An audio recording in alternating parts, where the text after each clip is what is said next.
அவர் ஜிப்ரீல் அவர்கள் அந்த குகைக்கு வந்து நபி ஸல்லல்லாஹு அலைஹி வஸல்லம் அவர்களிடம் ஓதுவீராக என்று சொன்னார்கள்.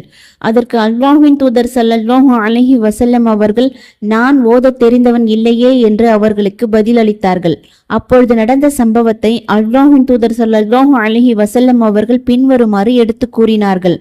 அவர் என்னை பிடித்து என்னால் தாங்கிக் கொள்ள முடியாத அளவிற்கு இறுக கட்டி அணைத்தார். பிறகு என்னை விட்டு ஓதுவீராக என்று சொன்னார். அப்பொழுதும் நான் ஓத தெரிந்தவன் இல்லையே என்றேன்.